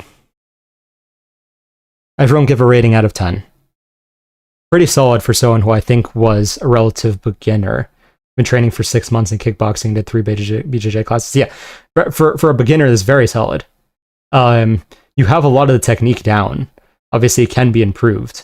I think a lot of the stuff you just need to work on is rhythm at this point. 7? Yeah, that's fair.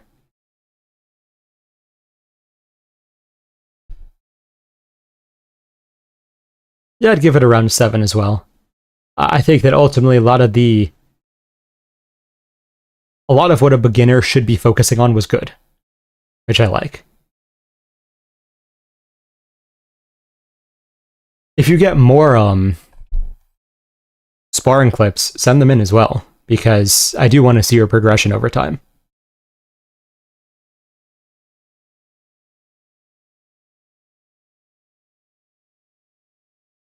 Honestly, I'm much more boxing and wrestling heavy, so I can't say. That's fair. I mean, ultimately, 7 seems pretty accurate, because The technique was good. The timing was suboptimal, which is fine. Again, it's not a bad start. All right. I'm going to save some of the sparring clips so I don't exhaust them all in one day. So I'm going to go back to questions now. We'll do some questions, and then we'll end up for today. I like the ninja choke. It's very underrated. Yeah, agreed. Did you watch the UFC 315 press conference? No, I didn't. Was there anything specifically interesting?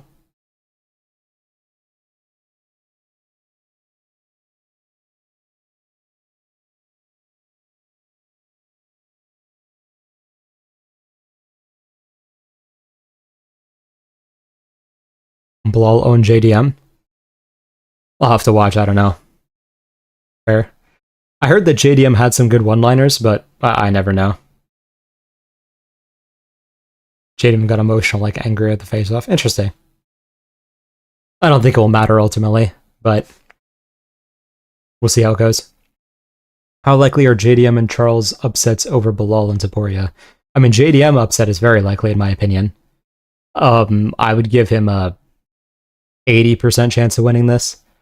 Charles upset over Topuria is a lot less likely. Even though I'd like Charles to be able to win that, I feel like Topuria will probably be able to make the adjustments for Charles' style.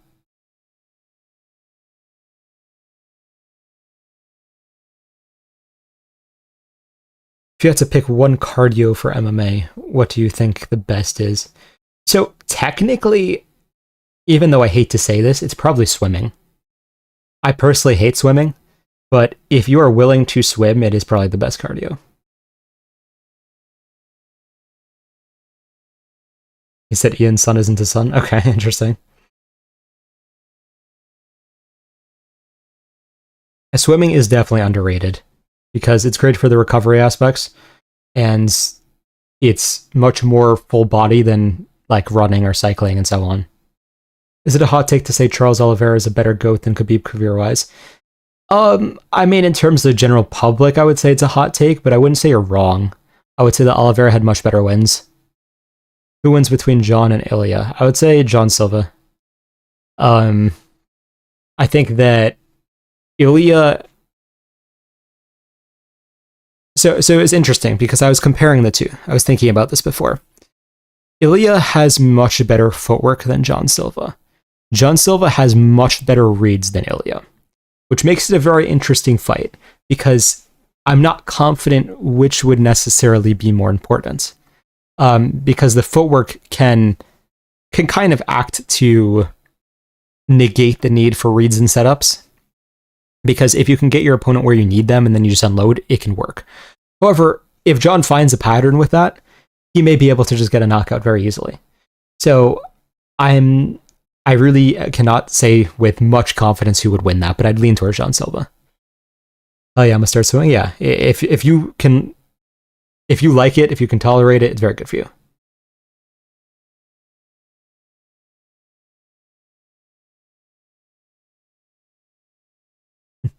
Picking Bilal by dominating 48-47 split decision. Fair enough. Honestly, if anyone is betting on Bilal, I don't know why they don't just bet Bilal by decision. Bilal is not getting a finish here unless something crazy happens. I would love to see John versus Ilia. Yeah, same. Unfortunately, very unlikely we'll ever see that, but would be incredible. Bilal is overrated when it comes to domination. Yeah, 100%. He tends to just edge out fights. Like, I feel like people also remember the Luque fight wrong, because Luque almost knocked him out in the second fight as well. Even though Bilal like won technically dominantly on the scorecards, he was edging rounds and almost got knocked out. Thoughts on Merab versus Alex Volkanovski? Nobody's talking about it. So, I do think that Volkanovski has the advantage there, mainly because the anti-wrestling and he has similar-ish cardio. So, with the stand-up advantage, I do think Volkanovski would take it.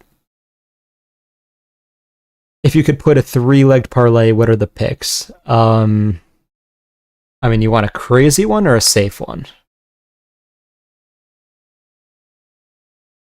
Oh, first of all, I should do my promo for the day. So I'm so bad at remembering this.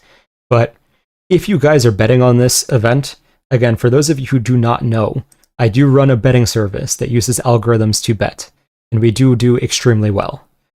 So the link to it is in the description, I believe. And if you have any questions about it, ask me. But like, we do extremely well in terms of the betting. We put together parlays and such as well. But it's algorithmically driven, so I take away like my own bias and then I consider it as well. How many units is it up? This year, I think it's up around 130 right now. Last year, I posted the amount it ended up at. I'm forgetting what it was. Let me see if I can find it quickly.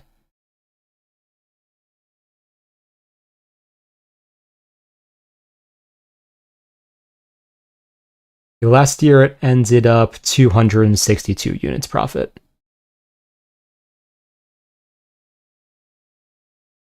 It's AI, not you behind the scenes. So it's a combination, right? So I have algorithms and math that drives it, and you guys get to see the predictions based on the algorithms and the math.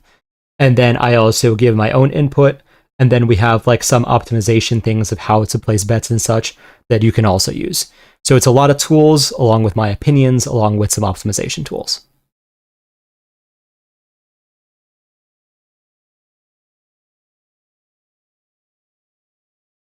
Do you think Merab versus Volkanovski is realistic, though? Like, could it happen? I think Merab said he doesn't really want that fight, so if he doesn't, then probably not. But, like, could it feasibly happen? I mean, yeah, if Merab got another title defense and Volk got one as well against Evloev, it wouldn't be shocking. How do you see Yoel Romero doing against DDP, Hamzat, Kaio, and Imavov?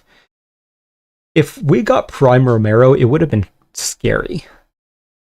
But even non-Prime Romero would have beaten Chimaev because Chimaev wouldn't have been able to ragdoll him or anything. Kaio and Imavov would have been tougher because they have a lot more nuanced games. DDP as well, of course. I think, honestly, all of them were pretty 50-50. Do you think assault bike is similar to swimming in terms of effectiveness? Full body and doesn't tax the joints? Honestly, I'm not sure. I'd have to look into that more. Weirdly, I can imagine Imavov clipping Yoel. It's possible. I mean, Imavov has gotten strangely powerful. I did not expect him to ever get that level of power that he seems to have now.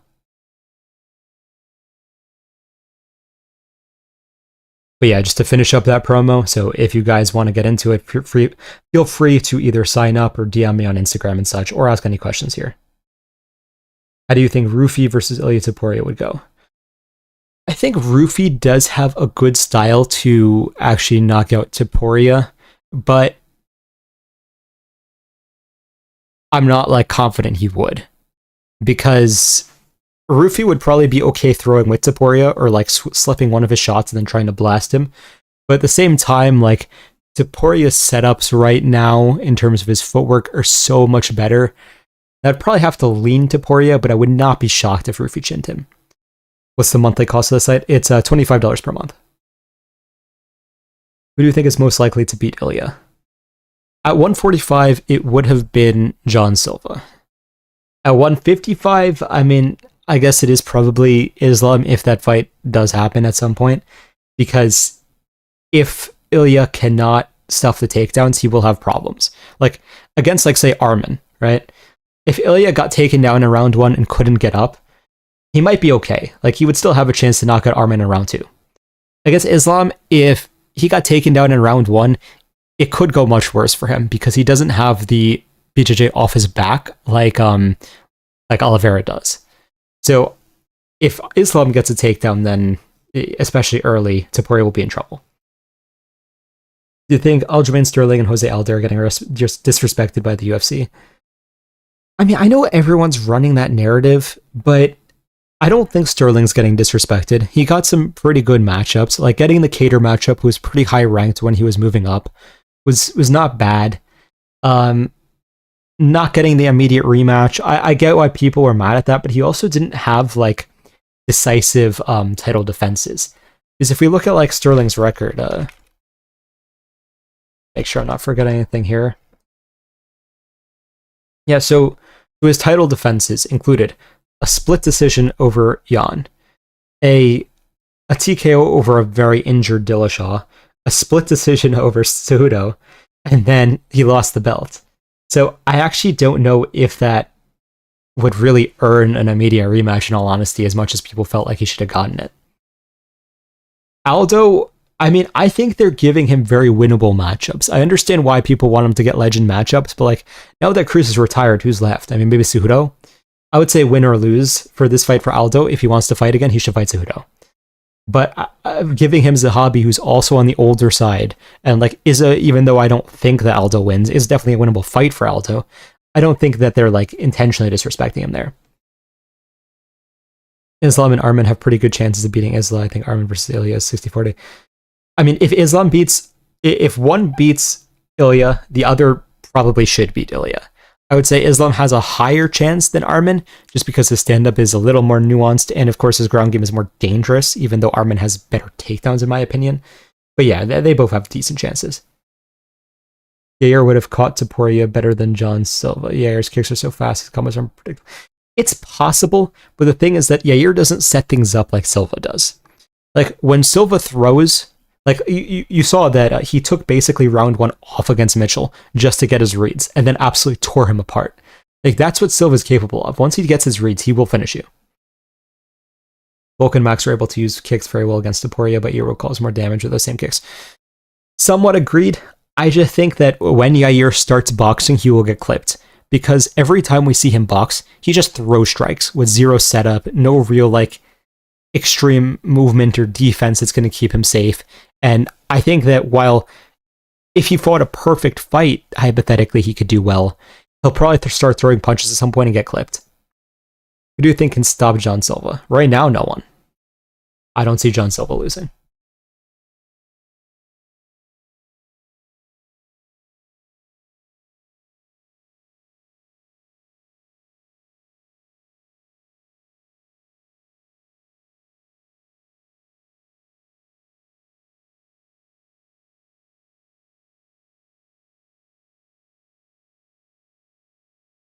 Volkov points against Gagne. That's unfortunate. That would have been a nice hit.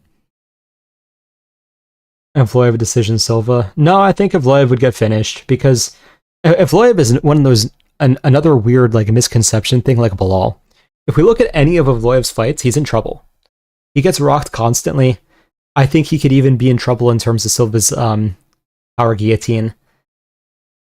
Like, Evloev doesn't have the threat to finish you on the ground. So once you get back to the feet, which you will, because Evloev doesn't have amazing control either, he's always at risk of getting finished.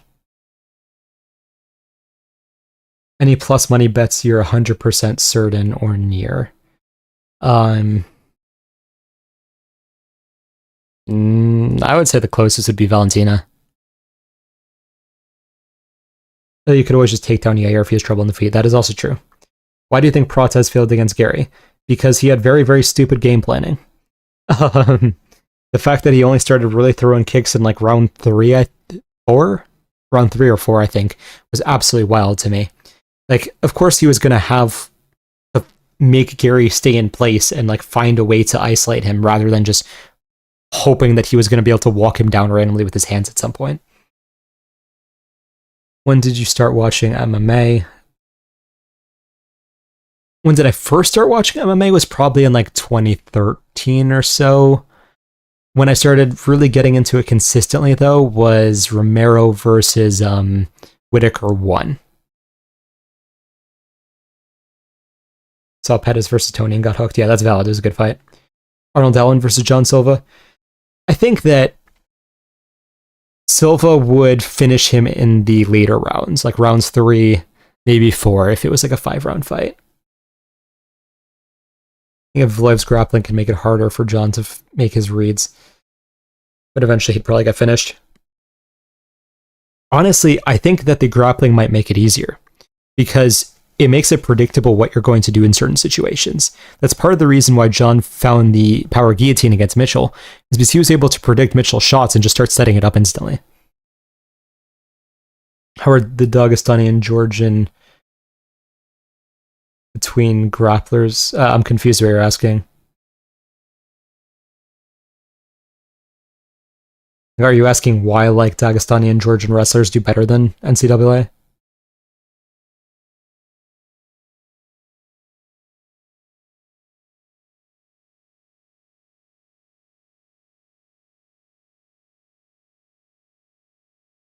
How they compare? I mean, I meant better. Yeah, so how are they better? Yeah. So basically so I'm not a wrestler. I started as a pure striker, so I'm not as good when it comes to these discussions. But my best guess from what I've observed is the fact that wrestling without offense and when you have to go forwards, so basically if you back up too much in wrestling, you get flagged for stalling. So you have to keep going forwards, which changes things significantly because the type of takedowns you can pull off and the ease you can do them while someone is moving forwards are much different than when someone is moving backwards. So what it felt like with Bo Nickel and why he's failing, besides the fact that he just hasn't improved his striking seemingly, is the fact that he can't take someone down if they are moving backwards. Like on the Contender Series fight, he caught people as they were moving forwards, and that's all in good. But then if they just back up to the fence, he just can't do anything. So unless they specifically come in with an MMA mindset rather than a wrestling mindset and fully adapt their style, they're never going to do well, in my opinion. Movsar mixes things up better than Bryce. I don't know if that's quite true.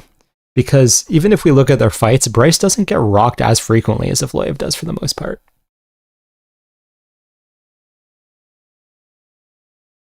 You have a prediction for Sandhagen versus O'Malley?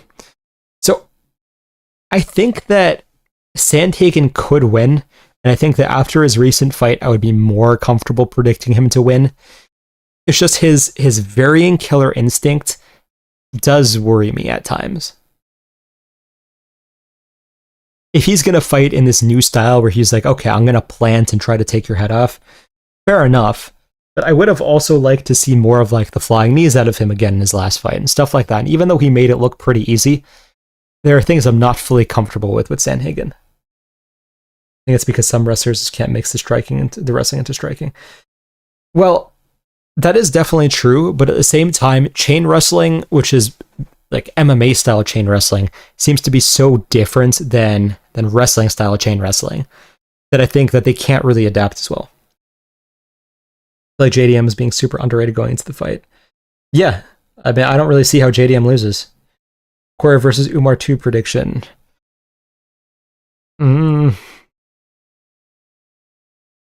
I mean, we haven't seen enough out of Corey to make me predict differently, so I'm still going to say Umar, but at the same time, I do think it's a very winnable fight for him. I thought Corey would win the first time, because he definitely has the tools to, in my opinion, but he has to get more comfortable trying to finish the fight on the feet.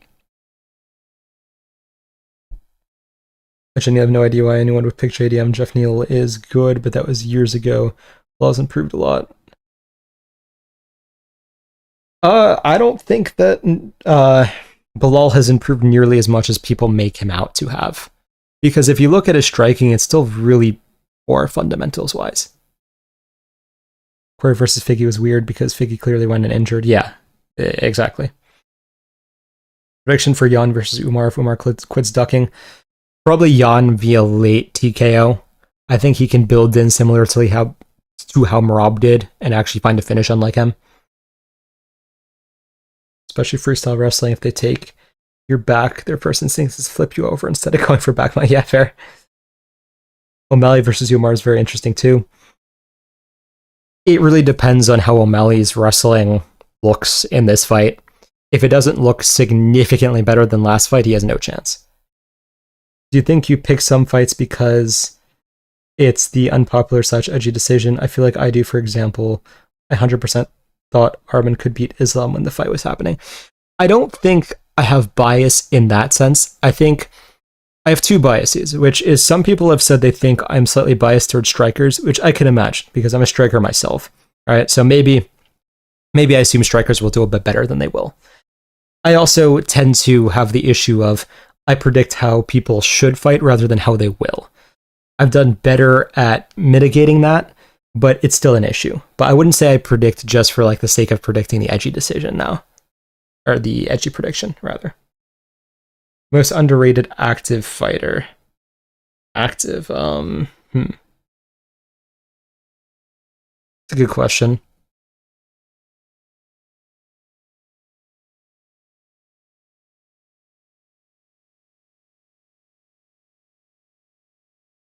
I always forget prospects whenever someone asks me that question. If one comes to mind that I'm thinking of, I'll let you know. I always just blank on that when anyone asks me something similar. Why did O'Malley just decide to lose against Rob the first time? Because he's an absolute moron. Yeah, no, all O'Malley had to do was just cut angles, throw teeps, and he would have been fine, but he was like, no, I'm going to swing massive overhands and get taken down. Very interesting decisions there. That's true, Bilal striking is still lacking, but his game plans are really well, and JDM seems quite easy to game plan around. Well, the problem is, how do you game plan for someone who's just better than you skill-wise in everything except pure wrestling? Like, I'm pretty sure JDM can out-scramble Bilal. Like, if JDM can't out-scramble Bilal, we're looking at a very different fight. But if my analysis on the difference in their scrambling is true, and JDM is going to be out-scrambling him regularly, I just don't see how Bilal can win. You're biased towards BSD. Okay, that's an interesting point. Maybe I'm biased towards very entertaining styles, or people who I really like the mentality of. How about ranked? Alright, let me look at the rankings to answer that.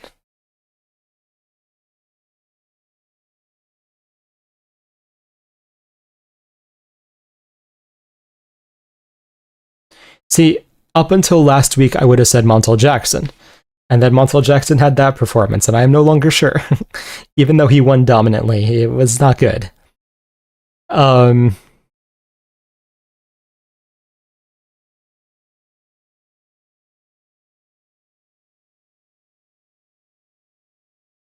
even though he's finally getting credit, I would say Zhang Minyang to an extent.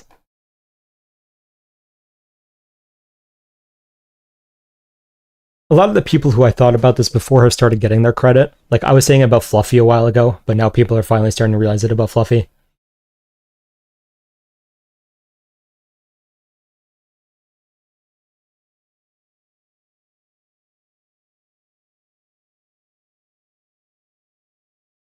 Who at 185 is the best chance of beating DDP? Imavov, in my opinion. Imavov has a very good style to beat DDP because of his speed. You boxers just do general MMA.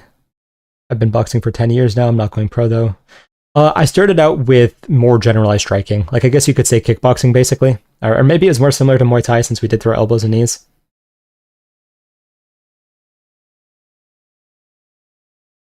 Now I kind of just do more general MMA, though. How far do you see Alexandre Topuria going in the bantamweight division? I mean, if he wants to be active, I guess he has a chance of going far. Like, his skill set is pretty solid. He just fought that one fight and then vanished, and it was his first fight in, like, what, 5 years or something? I feel like Bilal's age is overlooked because he's 38. Bilal's 38 now? Oh yeah, he's really screwed. Bilal's 36. Okay, yeah, that sounds more right. Actually, it's a good point. JDM scrambles look really good against Burns. Yeah, exactly.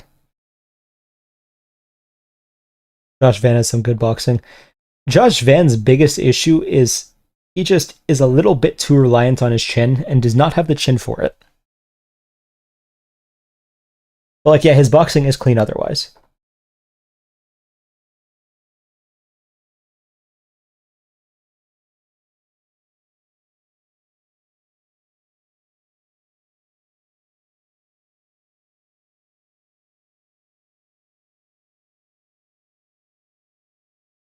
He just needs to learn how to slip punches. Yeah, 100%.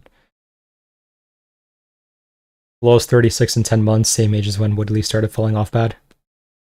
Yeah, I do think Bilal's in trouble.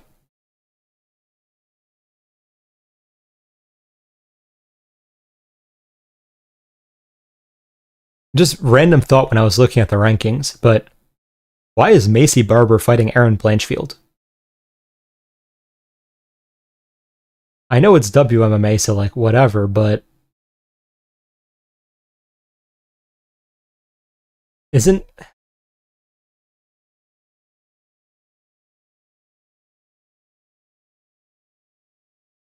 Or I guess Macy Barber's coming off more wins than I thought. I don't know why, I just always feel like she's been losing a ton. Whatever. Because WMMA isn't real. Why is Man and Fiorot considered a 35-year-old prospect pair? Baddest female MMA fighter analysis. Need the betting AI didn't help with this.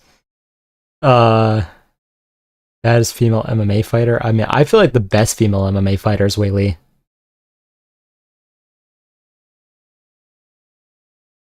Ban WMMA. I mean, to be fair, it's been getting more and more entertaining.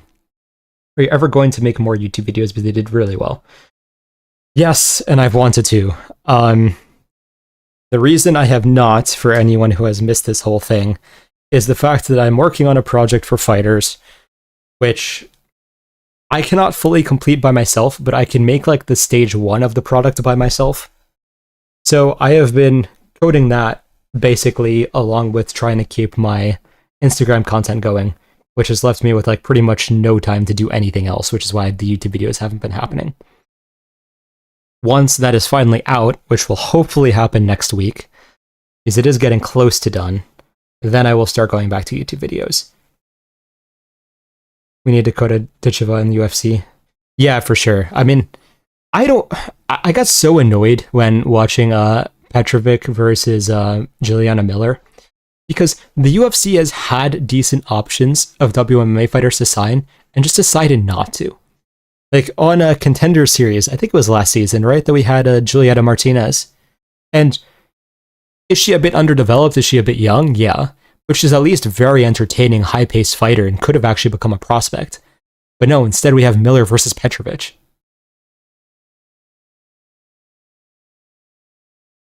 $100 men versus 1 gorilla. So I think it depends on coordination. If the men cannot work well together, they are screwed. Ditcheva gonna retire Shevchenko? I mean, by the time Ditcheva is in UFC, Shevchenko's already gonna be retired.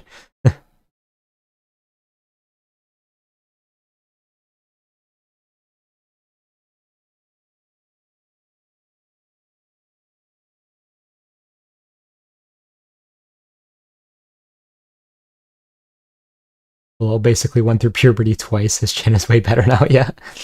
It is better, but I think when he fought Neil, his chin was still pretty good, because he didn't get knocked out by a head kick and a pretty clean knockdown. Do you think UFC heavyweight will ever be good? No. They just don't put enough effort into it. I mean, to be fair, like, Taliesin Teixeira is a step in the right direction, but eh. 1 Jones versus 2 Ilia. 2 Ilia. The skill gap is just way too big. 2 Ilia should handle it pretty easily. Martinez looked great. It's so weird how they refused to sign real WMMA prospects. Yeah, I really don't get it. It was a close fight, but she's young and she looked like she would improve anyways. Like, why? I don't get it either.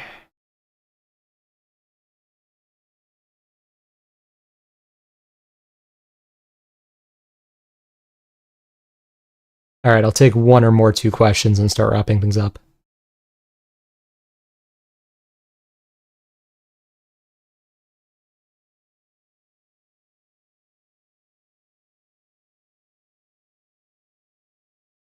Tom Aspinall being the most skilled heavyweight since Kane hasn't fought in like 10 years, indicative of the state of heavyweight. Yep. O'Malley versus Topuria happened. What would be your prediction at 145? I think Topuria just has more ways to win, and therefore he would probably eventually clip O'Malley. Like, even though Topuria is a bit one-dimensional on the feet, I think he shoots early, gets O'Malley thinking about it, then starts using it to back up O'Malley and clips him with an overhand. O'Malley hasn't really had to fight someone who could put him out on the feet, and I think that would be his undoing. Imagine the timeline if Leon didn't eye poke Bilal in the first fight. Yeah, Leon was actually killing him. What would you change if you were Dana White? Like, it's so much, but mainly right now, the pay structure, I think that there should be no win bonus. I think there should be give a higher baseline pay and then give a finish bonus for every finish. No win bonuses. also just sign better prospects. Do you think that training the way that Ilia does by practicing every discipline individually is actually viable, or is it ideal to train MMA as a whole? I think you have to have a proper mix. I really think that, yes, you do need to train separately sometimes, but you really have to practice getting together. Would you add more weight classes? Not right now. Not enough of them are too fully stacked. One more question, but would you name your favorite boxers and say the number one thing you want MMA fighters to do more, minus jab and attack the body? Favorite boxer, Lomachenko. What I want MMA strikers to do more is use counter elbows.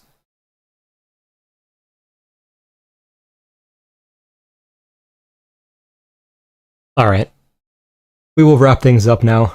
Losing my voice and we've gone on for a while. I will talk to you guys soon. Thank you all for coming. I will see you guys next time. Have a good night.